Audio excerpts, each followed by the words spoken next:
Did you know as the waters drop, there is a technique you need to put in your arsenal so you're not missing out on catching more fish in our upper tributary systems as well as everywhere there's coho?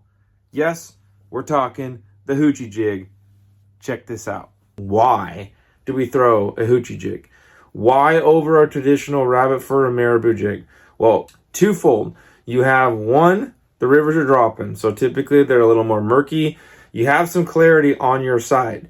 These fish are not going to be as shy, and this brings both profile and it brings movement that are different than another twitching jig. First, profile. The twitching jig in itself is bigger, has more mass to it, okay? When you're twitching this thing in the water, it really draws some attention because of the colors. You can get every squid skirt under the sun. And we're going to go full into rigging that in a second. But it also has the unique movement. And what I mean by that is typically you're tying these on, right, with a 90-degree line tie. So as you twitch this up, it's bringing it up vertically, but then the squid skirt's going to catch and you're going to get side to side. It's going to flutter. It's going to do a lot of things. It doesn't just go straight up and down. A rabbit fur jig typically is just straight up and down like this. A Hoochie jig is all over the map and really gets that erratic action of those fish to bite, along with the profile to get their attention. One of my best days twitching on the river was with this electric yellow in gin clear water, if you can believe it or not. We were getting fish after fish out of these schools of them that would really just smash these, pull off out, and really hammer them. So I always now have twitching jigs with the Hoochie skirts in my arsenal. Now, for gear, what are we throwing this on? It's actually really straightforward. You guys already have this in your arsenal. It's the same twitching rod that we're using. We're just tying it on the twitching jig with the Hoochie. So it's a 7'6", 7 foot, whatever you guys have.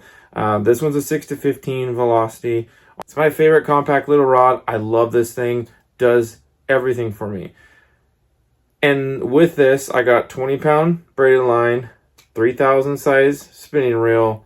This is my little go-getter, okay? You can have a 7 foot, 8 to 15 bass rod. That's perfect. I got one of those as well. I really have gotten to try and use, showed it in the spinner video. But these smaller rods help you because you're going to be sitting there all day long, okay? Right? You're twitching, and you're twitching, and you're twitching. You can pitch and you can cast a little bit more accuracy, I think, with these smaller rods. But what I'm getting at is you're sitting here twitching all day long. Having a 7 foot rod, 7'6", gives you less fatigue on your wrist and your arm versus having a really big, long 9 foot rod that you're having to move an extra 2 feet of to get down on it. So what I'm typically doing with these, I'm approaching the head of a hole or the meat of a hole, and I'm bringing these things through. Now, you can do twofold. You can twitch the jig in a sense that it's shallow little hops and let that squid skirt do its thing, or you can kind of every once in a while mix in a little bit bigger hop to get that jig up and then flutter as it moves back down. Let the fish tell you. That's the beauty of twitching, is the cadence that you bring, whether it's just a twitch, twitch, maybe it's twitch, twitch, twitch, twitch, twitch. The fish will tell you what they want.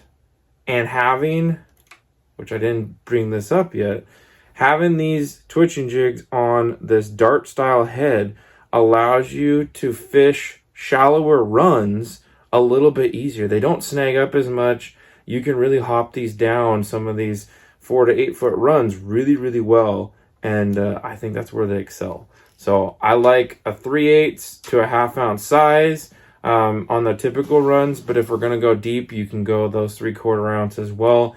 But there's your breakdown. Hoochie jigs in a nutshell. Let's go over to the bait table, and I'm going to show you exactly what we're talking about, different colors, and how to rig them. All right, so now we're at the meat and potatoes of this whole thing and showcasing you guys the rigging and how exactly we're setting this up. And like I said, we're not doing the typical twitching for pink salmon. These are 2.5 inch squids. That's not what we're using. Even this guy, nope, throw him out. We're using 3.5 inch to 4.5, 5 inch squids. The reason is profile. with the water conditions we have, this is the time to bring these out of the equation and showcase them something that not many people are doing. This benefits you for two reasons.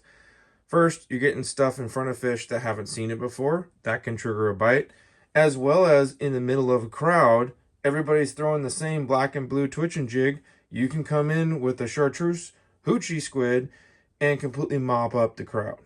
So, gives you something different, and the fish may not have seen this at all, okay? So this really comes into play right now. We are in prime time to utilize this technique. So, how are we rigging these up? You got a different style head, as I mentioned, with these darts, okay? You can pick these up at your local retailers. I'll showcase a couple pictures, and it'll be in the link description below. I pour my own, so here's a 3/8 and here's a 3/4, okay? Just dependent on where you're fishing is what you're going to put on and use. Don't have to have them painted. That's just one I had ready to go. So, how would we rig these up? You're essentially taking these squid skirts and you're shoving that darter head inside the body and then popping out the eye, okay? Dependent on the size, there's a 4.5 inch. Here's a 3.5. This one is a 1/2 ounce with a 4/0 hook. Look at the hook placement of that. There is no need for wire. There's no need for hook extensions. You are right in it when that fish grabs. Ideally, that's what you want your hook placement to be. Not to say that this won't work. It absolutely will. That's only a 3/0, but you have a little bit more room to get short struck on, but this still will knock them dead. So when you get aggressive fish, they are going to hit, and there's no doubt about it. Now, you can use this on a ball head too. It can work, so you can't say that it won't. But preference-wise, you're better off using a darter head where you can. Okay, so that gives you a little bit of the actual jigs themselves, what we're putting inside of it, right? Here is another 4.5 with a 3/4 ounce head inside of that thing. Looks phenomenal, okay? What colors are we using? This is a technique to get attention from the fish. You are using stuff that's going to draw strikes because it's profile, but it's color too. You see a lot of bright colors. The dark colors work in the better in the low clear water, which is why I have this smaller size at times. But we're bringing out these guys. Flash, pinks, blues, whites. Okay. Pearl, really good one.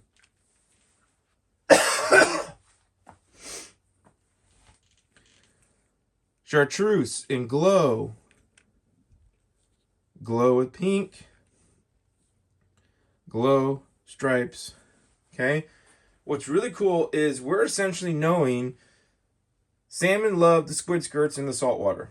You can take your hoochie skirts that you're using out in the saltwater to troll with and catch your coho.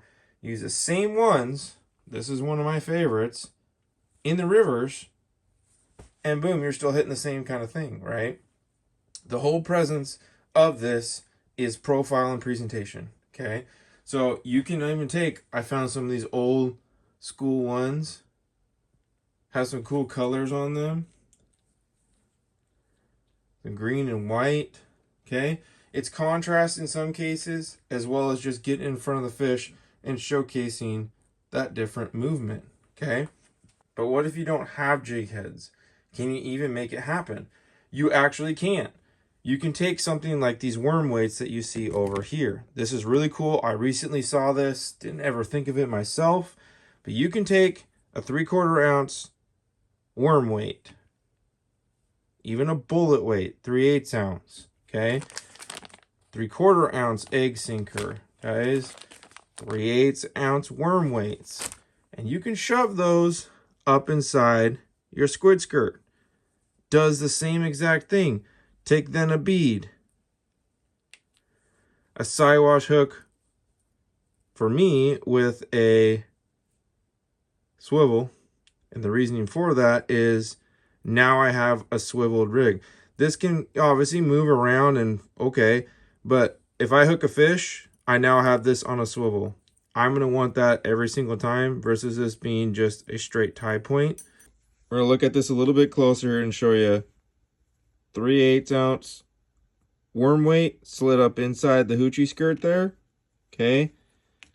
And this Siwash, I played around with an idea so it isn't as floppy, but still uses the swivel capabilities, is a little bit of heat shrink. Okay. This will then stick off the back of the rigging all tied up, just like that. But you hook a fish, now you have a swivel. Versus it being really tough to hook a fish, you got everything all set up. That is going to kill. But that is a great way to add another concept to your fishing that's quick. It just slides on your line, boom, you go fishing. Never would have thought of that myself, so thank you to those that showcased it recently. I picked that up from you, so really appreciate it. But that all being said, you have two different ways now you can go about rigging this. I showcased you guys how to fish it. Well, what's the brands to go with? Okay, there are hoochie skirts all over the place that you can go buy at any tackle store. I have found the P-line is a really good one. I don't have any of the big size bags anymore, but that is the brand, the Sunrise Squid. That's what you see here in these whites. Really works well. That one's also a P-line. So there's some really cool colors from P-line. You got stuff, just your regular glow-in-the-dark Zach tackle ones. Those will work. A very popular one that you use in the saltwater is your Yamashitas. Those will work great for twitching too. You're not limited to just one brand. So keep that in mind. You don't need anything super fancy either, frankly. I find that you can go away with 2 or 3 colors, right? Something for bright, your pinks, your whites, and chartreuse maybe for your muddy water. Then you got your darker colors for your clear water with your blues, your blacks and purples, and maybe throw a wild card in there, your pinks or something else. But there you go. Twitching hoochie jigs. A little bit of everything you need to know. Fish love them just like this. We'll catch you on the water, tight lines, and fish on!